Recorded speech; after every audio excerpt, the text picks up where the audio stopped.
আমি রিঙ্কু। কেমন আছেন আপনারা সবাই? আশা করছি আপনারা সবাই ভালো আছেন। আপনাদের ভালোবাসায় আমার পরিবারও সবাই খুব ভালো আছে। আরএস ফ্যামিলি সুন্দর আরও একটি ব্লগে আপনাদের সকলকে অনেক অনেক স্বাগত আর ভালোবাসা জানিয়ে আজকের ব্লগটি ঠিক এই সময় থেকেই শুরু করলাম, আপনাদেরকে সাথে নিয়ে, আপনাদেরকে পাশে নিয়ে। আশা করছি প্রতিদিনের মতো আজকের ব্লগটিও আপনাদের ভালো লাগবে। চলুন তাহলে সাথে থাকুন, পাশে থাকুন, ব্লগটি দেখতে থাকুন।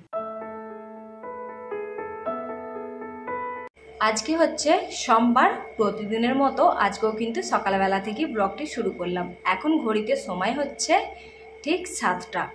সকালবেলা সবার প্রথমে কালকে রাত্রে জামা কাপড় ধুয়েছিলাম, সেগুলো কিন্তু বাথরুমেই টাঙানো ছিল, সেগুলোকে আগে মিলে দিলাম। তারপরে এই তো যেমন প্রতিদিনের কাজ, সকালবেলা উঠেই কিন্তু আগে রান্না বান্নাটা কমপ্লিট করি, ওই মোটামুটি একটুখানি বাসি কাজ সেরে নিয়ে। তারপরেতে এই তো আজকে সবজিতে বানাচ্ছি বেগুন আলু দিয়ে একটা মাখা মাখা সবজি আর রুটি। তার জন্য কিন্তু সবার প্রথমে ঝপঝপ করে বেগুনগুলোকে আগে কেটে নিচ্ছি। আর বেগুনগুলো এতটা সুন্দর আর এতটা নরম, আশা করছি দেখে আপনারা বুঝতে পারছেন। বেগুনগুলোকে আগে জলে ভিজিয়ে দিই, নাহলে এই এত নরম অবস্থাতেও কিন্তু কিভাবে যে বীজ বেরিয়ে যাবে সেটা বোঝাই যাবে না। বেগুন কেটে ওই জন্য বলে সঙ্গে সঙ্গে আগে জলে ভিজিয়ে দিতে হয়।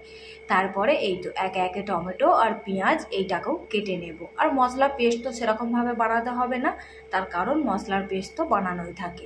তবে আজকে একটু বেশি করে টমেটো পেস্টটা বানিয়ে রাখবো। এই টমেটো পেস্ট আর আদা রসুনের পেস্ট যদি বানানো থাকে তাহলে দেখবেন রান্না করতে কিন্তু সেরকম ঝামেলা লাগে না, বেশ ঝটপট করে রান্নাটা হয়ে যায়। আর এই তো এখানে কিন্তু বেশ অনেকটা পরিমাণেই টমেটো কেটে নিচ্ছি। প্রথমে তো নিয়েছিলাম 4টে, কিন্তু তারপরে দেখলাম না, একবারে কেটে মিক্সিতে পিষে রাখি, তাহলে কিন্তু বেশ আবার এক সপ্তাহের জন্য টেনশন মুক্ত হয়ে যাব। আর বেগুন আলু সবজির জন্য তো পেঁয়াজটা কেটেই রাখলাম, তার সাথে রাখলাম 4টে কাঁচা পাকা লঙ্কা।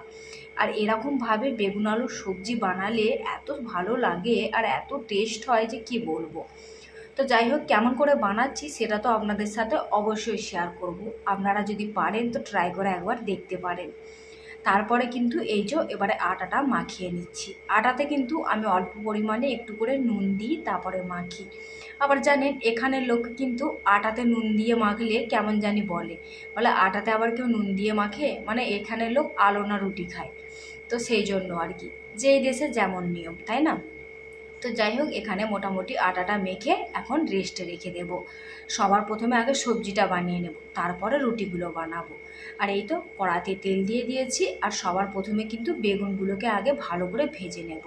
আর এই তো আপনাদের সাথে কথা বলতে বলতে কিন্তু আমার বেগুনগুলো এইদিকে ভাজা হয়ে গেল। বেগুনগুলোকে তুলে নেব।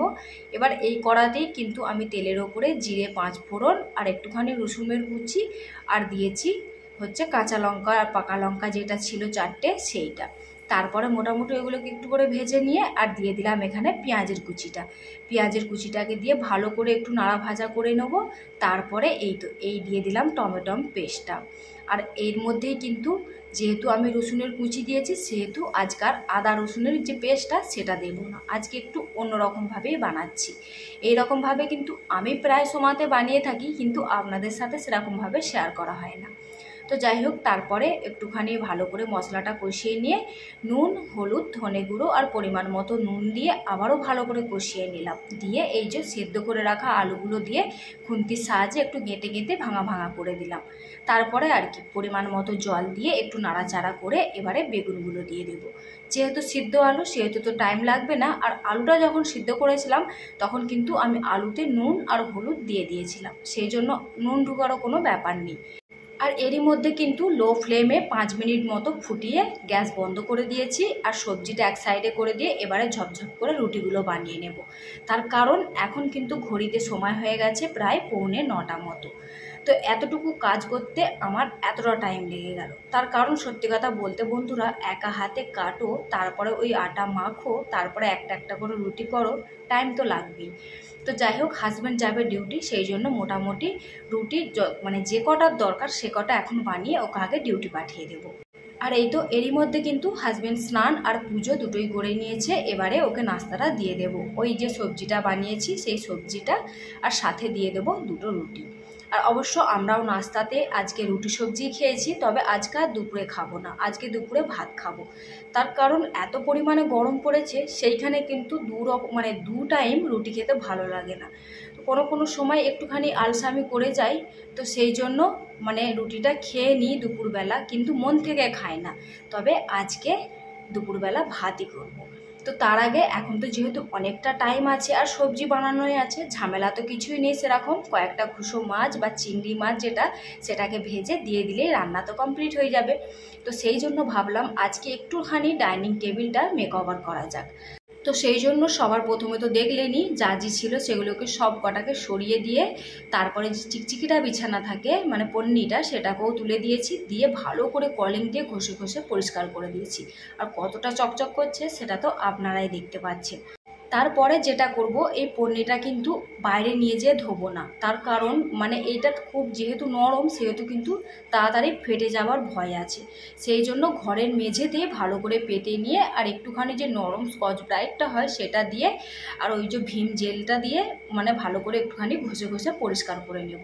সেরকম খুব একটা ময়লা হয়নি, তবুই শ্বেতামা যেহেতু ছোট, সেহেতু কিন্তু হাতটা হাতের যে ছাপের দাগগুলো সেগুলো তো পড়েই থাকে, সেগুলোকে একটু ভালো করে পরিষ্কার করে নিচ্ছি। এপিট ওপিট দুপিটেই কিন্তু আমি ভীম জেল দিয়ে ভালো করে পরিষ্কার করে নিয়েছি। এবারে কিন্তু একদম ফাইনাল টাচ আপ দিয়ে দিলাম, একদম কলিং দিয়ে ভালো করে ঘষে ঘষে পরিষ্কার করে নিলাম। তারপরে ভাবলাম যে অনেক দিন ধরেই কিন্তু টেবিলটা এই রকমভাবে আছে, আজকে একটু টেবিলের লুকটা চেঞ্জ করা যাক। সেই জন্য কি করছি বলুন তো, সবার প্রথমে এইটা একটা কিন্তু বেডশিট, আর দেখতে কিন্তু বেডশিটটা বেশ ভালোই লাগছে আর ট্যালের সাথেও কিছুটা ম্যাচ করছে। তারপরে তো গাছপাতা আছে, আরোই সুন্দর লাগে। তো সেই জন্য এইটাকে প্রথমে বিছিয়ে দিলাম। তারপরে একটুখানি মডার্ন লুক আনার জন্য আজকাল কিন্তু এই রকমভাবে খুব সুন্দর দেখতে পাই অনলাইনেতেও, আর এমনিতেও ব্লগিংয়ের চ্যানেলেও দেখতে পাই খুব সুন্দরভাবে এইরকমভাবে সাজায়। তো আমারও ইচ্ছা হলো আজকে লুকটা একটুখানি চেঞ্জ করে এইরকমভাবে সাজানো যাক। তো যাই হোক, সবার প্রথমে বেডশিট বিছিয়ে একটা আমার ওড়না ছিল, সেই ওড়নাটাকে ভালো করে ভাঁজ করে এইভাবে মাঝখান থেকে দিয়ে দিলাম টেবিল ম্যাটের মতো। তো এখানে কিন্তু আমার ওড়নাটা টেবিল ম্যাটের কাজ করলো। তারপরে যেখানে যেটা জিনিস সুন্দর করে আবারও গুছিয়ে দিলাম, আর সাইডে একটুখানি সুন্দর লাগার জন্য একটা গাছ রেখে দিয়েছি অরিজিনাল। তো যাই হোক, সব মিলিয়ে কিন্তু আমার ডাইনিং টেবিল সাইডটা দারুণ লাগছে। আপনাদের কেমন লাগছে সেটা কিন্তু অবশ্যই করে একটা কমেন্ট করে জানাতে ভুলবেন না। তারপরেতে এই যে দেখলেন শোকেস আলমারির মাথাটা প্রতিদিনই গুছাই, তবে এই যে ঘাসটা দেখতে পাচ্ছেন, ঘাসটা কিন্তু সেরকমভাবে ধোয়া হয়নি, মোটামুটি ওই ঝেড়ে ঝুড়ে পরিষ্কার করে রেখে দিই। তারপরেতে ভাবলাম আজকে একটুখানি ঘাসটাকে জল দিয়ে সাবান দিয়ে ভালো করে ধোয়া যাক। তো ধুতে গিয়ে দেখলাম এত পরিমাণে নোংরা বেরিয়েছে, পুরো কালো হয়ে গেছিলো। সেটাকে আবার ওয়াইপার দিয়ে সেই নোংরা জলটাকে টেনে ফেলে দিয়ে তারপরে সাবান দিয়ে ভালো করে ঘষে ঘষে পরিষ্কার করে ধুয়ে নিলাম। চলুন এটাকে আবার রোদে দিয়ে দিই। আর সাথে যে কাঁচা লঙ্কা পাকা লঙ্কা ফ্রিজে রাখা ছিল, সেগুলো কিন্তু অনেকটা পেকে গেছিলো। সেটাকে ভাবলাম এই প্লেটে করে একটুখানি রোদে দিয়ে দিই, তাহলে কি হবে, শুকনো লঙ্কা বেনে যাবে। তারপরে কিন্তু মোটামুটি এইখান শোকেস আলমারির মাথাটা একটু ভালো করে পুছিয়ে নিলাম। আর এরই মধ্যে কিন্তু বন্ধুরা অনেকটা সময় পার হয়ে গেছে, একটুখানি শ্বেতামাকে খাওয়াচ্ছিলাম। ততক্ষণে কিন্তু এই যে ঘাস ম্যাটটা এটা কিন্তু শুকিয়ে গেছে। তো তারপরে এটাকে ভালো করে সুন্দর করে পেতে দিলাম, আর এতটা সফট হয়ে গেছে, এত ভালো লাগছে হাত লাগাতে। তো কিছুক্ষণ ওর ওপরে হাত লাগালাম, হাত দিয়ে এদিক ওদিক করলাম। তারপরে এই যে বুদ্ধ মূর্তিটা, এইটাকে এবারে আমি এই ঘাসের ওপরে ঘাস ম্যাটটার ওপরে রাখবো। দেখতে কিন্তু সত্যি কথা বলতে একদম দারুণ একটা নতুন লুক লাগছে। তারপরে যেহেতু বুদ্ধ মূর্তিটা আমার কামরার ভিতরে ছিল, রুমের ভিতরে, সেহেতু ওই রুমটায় যেহেতু জানালা আছে, এত পরিমাণে ধুলো পড়ে।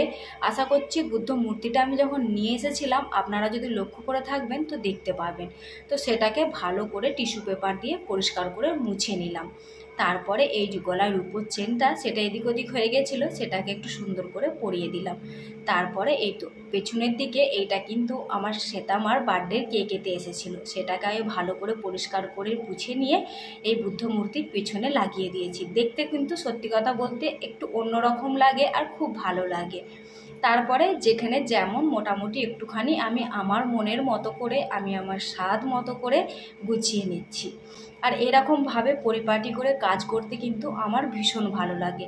আর আমি কিন্তু সব সময়তেই চেষ্টা করি কিছু একটু নিত্য নতুন করার জন্য। ওই এখানের জিনিস ওখানে, ওখানের জিনিস এখানে করে কিন্তু একটুখানি লুকটা চেঞ্জ করি, তাতে কিন্তু মনটাও শান্তি হয় আর রুমের লুকগুলোও কিন্তু চেঞ্জ হয়ে যায়, সেই কারণে কিন্তু বেশ ভালো লাগে।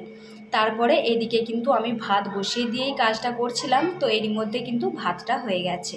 আর তারপরে সেই যে সকালবেলা বেগুন আলুর সবজিটা বানিয়েছিলাম সেটার ওপরে কয়টা চিংড়ি মাছকে ভেজে দিয়ে ভালো করে ফুটিয়ে নেব, তাহলে আবারও কিন্তু একটা সুন্দর সবজি বেরিয়ে যাবে। আর মানে এই চিংড়ি মাছ যে কোনো সবজিতে দাও, সেই সবজিরই কিন্তু টেস্ট একদম চেঞ্জ হয়ে যায়। তারপরে বেগুন আলুর সবজিতে দিয়ে খেতে এত ভালো লাগছিল যে কি বলবো। তো মোটামুটি কিছুটা পটলও ভেজে নিয়েছি, আর এদিকে করে আমার রান্না বান্না কিন্তু কমপ্লিট। চলুন তাহলে এবার লাঞ্চটা ছেড়ে নেব। আর ততক্ষণের জন্য আপনারা একটা ঝটপট করে কমেন্ট করে জানাবেন আজকের ব্লগটি আপনাদের কেমন লাগলো। চলুন তাহলে আপনাদের সবাইকে আজকে এখানে টাটা বলে বিদায় নিলাম।